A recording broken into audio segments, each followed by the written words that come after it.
WWII, when they promised to keep interest rates low, that was a promise that the Fed would buy lots of bonds on the secondary market so as to keep the interest rates low. So the Fed can buy them on the secondary market, they just can't buy them directly from the Fed. Okay. Actual and counterfactual deficits, which is the point of the article. We talked about the work that E. Cary Brown did talking about the Great Depression, where he said what really matters is not simply the increase in the overall deficit. What matters is the increase in what he called the high employment deficit. So there are a lot of different phrases that are used for that concept. High employment deficit was the phrase that E. Cary Brown used, and it was in the title of that table in the midterm. Full employment deficit or structural deficit are two more phrases. They all are used synonymously, so they all mean the same thing. And all three of them mean how big would the deficit be if the economy was at full employment.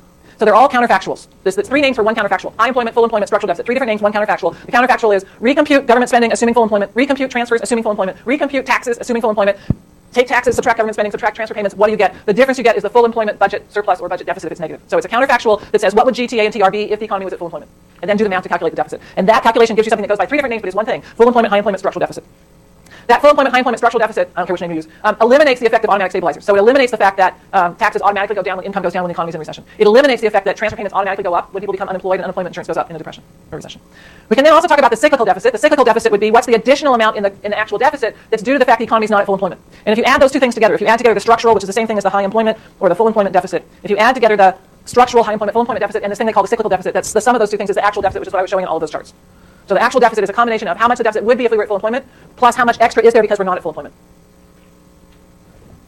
What matters for policy, when we're looking to see whether or not policy is being expansionary, what matters for policy is changes in the full employment or structural deficit. So in the table in the midterm, what Cary Brown was looking at was not the movements in the actual deficit. He was looking at changes in that full employment, high employment, structural deficit, because it's those movements that tell you, is the Congress actually doing something?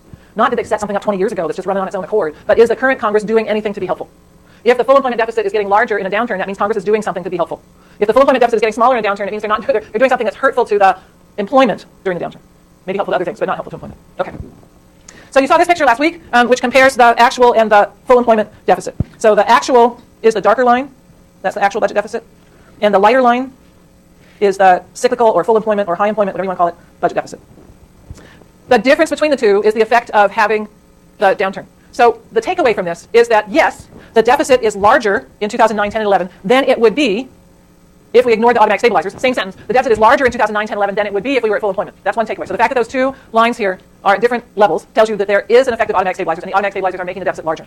But the second takeaway is that this light blue line here is still giving us a big deficit, and that we're not all the way back up here at having a zero structural / full employment / high employment deficit. Sam? I know I saw that this afternoon. I was afraid somebody would ask that. I don't know. I saw that when I pulled this up, when I was putting this together today, and I do not know why in the 60s the automatic stabilizers. Oh wait, this is a boom period. I do know. Here we go. So when automatic stabilizers are working really well, they make bad economies not as bad, but they make booming economies not as booming. So the automatic stabilizer should, when the economy is really booming, the tax revenues go up as a result of the economy really booming. And in this period, we've got a very booming economy where the unemployment rate is actually better than full employment for several years because of the Vietnam War. So, okay. All right. So, well, I got 15 minutes. Skip that. How do we eliminate a deficit? Well, if we're going to eliminate a deficit, there aren't a whole lot of options. If we're going to eliminate a deficit, we've got to decrease G and TR, we've got to increase TA. That's it. We can eliminate a deficit relative to GDP. We can certainly make the budget deficit divided by GDP. That we can decrease through either decreasing the budget deficit or increasing GDP. So a lot of people, when they talk about what's the sustainable debt ratio, and they talk about what's the ratio of debt to GDP, you can decrease the debt to GDP ratio either by decreasing the debt or by increasing GDP. Either of those things will make the entire ratio go down. But if what you want to do is decrease the size of the budget deficit if you want to get back to surplus, the only way to decrease the size of the budget deficit is through decreasing outlays or increasing taxes. We've got a budget deficit that comes about from largely defense spending, income security, healthcare, Social Security, the interest they've already done a good job on. We've got all that other stuff, but all that other stuff is a whole lot of various things. So what are we doing? Well, let's see.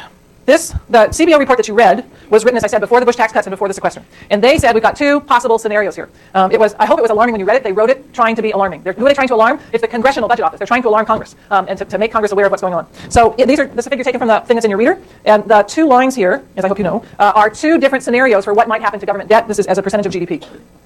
The bottom line has debt as a share of GDP hitting some sort of stability. The top line, where debt as a share of GDP goes soaring up, that was assuming that the Bush tax cuts were not going to be ended. So the Bush tax cuts had a sunset clause. The Bush tax cuts were 10-year temporary taxes that were set to end December 31st, 2012. So those of you who were in Econ 1 last semester, you read about the fiscal cliff, so that was part of the fiscal cliff. And that was set to end December 31st, 2012.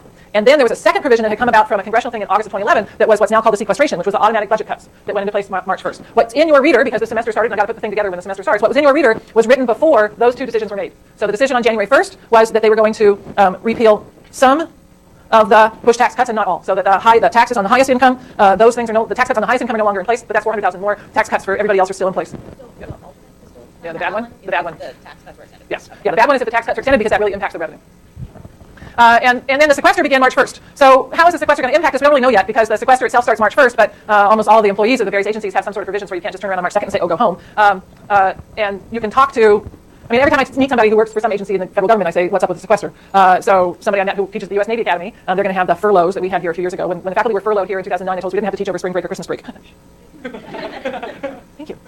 We won't pay you for those periods, but you don't have to teach over those periods. It's like, oh, that's sweet. Thanks so much. I do have two cousins that work for the IRS, and they're having 5 to 7, basically one unpaid day per 2-week period for the rest of the year. So people are taking pay cuts. Programs are being canceled, and every agency, it's both defense and non-defense. They're across-the-board cuts so that it's not, these are programs where there's a lot of waste, and so let's cut those, but they're good programs and bad programs in terms of effectiveness. It's very controversial. I don't want to get into the controversy. Okay? So the takeaway for you all of the sequester is there have been now cuts to federal government spending. Somebody that I talked to, the TSA agent, that's right. I flew over the weekend, I went to a conference, and flew in and out of Burbank, and there were more TSA agents than there were people in line for security, which is like, oh, I'm so doing this airport again. It was fabulous. But I asked the TSA guy, and because there were fewer of us than there were of them, they were actually nice. You know, it was so unlike LAX, where you wouldn't want to talk to those people if your life depended on it. But this guy, they were actually kind of nice. So I asked him about the sequester. Oh, it's not going to happen. They'll figure something out. This will actually not happen. That's what I was saying up until March 1st. And now I'm not so sure. Now I have the sense that actually the sequester is going to happen. I mean, it is happening. And I have the sense that we're going to have it. So what's the sequester going to do? That's going to actually decrease spending. It's going to decrease government spending in all of these various categories. Doesn't touch Social Security, but it does touch the defense and then that combination of all the other. And so those two things are going to actually contribute to the economy being on this better line of having a slower growth or even a decrease in the debt to GDP ratio. Now, the downside, right, of the sequester is it means that there's less spending, which means that maybe there's less employment, or maybe there's just less income and people are still employed, right? So if you give people a 5% pay cut, that doesn't directly affect employment, but it does affect the amount of discretionary income they have and how much they can spend. Certainly what you saw around here with it, we had anywhere from 2 to 10% pay cuts in 2009, is that the employment at the university was by and large still the same. There were staff cuts that had started before and continued, but people's discretionary spending went way down. It's related very much to the stuff I did on avoiding default in the 1930s. You get a 10% pay cut and your rent payment doesn't go down, your house payment doesn't go down, your car payment doesn't go down, your tuition fees don't go down, your insurance doesn't go down. What goes down is how much you can spend on everything else, which is largely things like going out, right? So restaurants around here would have 1 or 2 or 3 people in them, and we're shuttering every week. You know, you go to some restaurant in Solana that you've been to many times and it would be closed because they just didn't have enough people. So we may see some of those effects, and those are going to be regional based on where is government employment a really big part of the economy. So for instance, in the Virginia area, in the Maryland area, where something like 20% of families work for the federal government, there you're going to see big second multiplier effects from the sequestration. Other parts of the country where there's not very many people who work for the federal government, you won't see it as much. So we're going to have some real regional impacts of that. But for what we're not talking about the macro right now, we're talking about the long-term budget effects. The long-term budget effects are very positive. The long-term budget effects of the sequestration are to reduce spending and keep that debt ratio from going up further.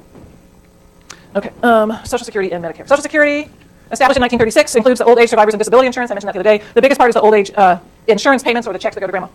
The healthcare is established in 1965, so this is much later. The healthcare expenditure is not part of the New Deal. It's part of the war on poverty in the 1960s. And what's established is both Medicare, which covers medical expenses of the elderly, and Medicaid, which covers medical expenses of the poor. Medicare is not means tested, therefore it's an entitlement program. Social Security is an entitlement program. It's not means tested. Medicaid is means tested. So you have to have a low income to qualify for Medicaid. The concern about Social Security and Medicare comes from what's happening with the old age dependency ratio. The old age dependency ratio is the ratio of the population ages 65 and above to the population 20 to 64. So the dependency ratio is what's the share of the population that's not working and not a child relative to the share of the population that is working. So it's supposed to be beyond working age relative to working age. That's been going up. Life expectancy has been increasing. It's more common to live into your 80s and 90s now than it was 45 years ago. Birth rates went down after the baby boom. People are having 2 kids instead of 4 kids, and both of those things increase the old age dependency ratio. The old age dependency ratio, this takes it from 1900 through projections for 2040. So where are we now? We're about here right now. The old age dependency ratio goes up and then is projected to have these very sharp increases here over the next 20 years.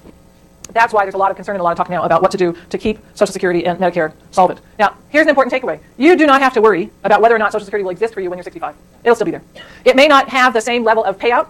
The benefits might not be, once you adjust for inflation and all that, might not be as great as they are today, but you don't have to worry that Social Security is going to cease to exist. I know there's a lot of things out there that that's another Facebook thing that comes through. It's another one of those, do I really have to answer this? No, people don't want to hear from you about this. So let me skip some of this stuff and show you in 4 minutes what I've got. All right, so people talk about, aren't the demographics going to bankrupt the U.S.? I don't have any clue what bankrupt the U.S. means, right? I mean, I haven't got a clue what that means. So the answer is no, because first off, that's not a phrase that has any definition as far as I can tell. But the question is whether or not these are self-sustaining, self-financed programs. That's a different question. So are the annual tax revenues sufficient to pay for the level of benefits for Social Security and Medicare that people are now enjoying? That's the real question. Do we have enough tax revenues to cover the benefits? Not the current tax rates. There are still benefits that will be paid, but at the current tax rates, there's not sufficient tax revenue to pay out the benefits that people would come to expect. So this picture we looked at, that's the healthcare picture, and the key takeaway here is this line is going up. So this is Medicare spending continues to go up as a share of GDP, and that's the aging of the population. It's not going up as much as it would if Obamacare was repealed. So keep Obamacare in place, and the Medicare spending does not go up, goes up at this rate. Repeal Obamacare, and it goes up at a much more rapid rate. Social Security, you already saw this picture in response to Patrick's question. Social Security is also expected to go up. So what does the CBO tell us CBO? No.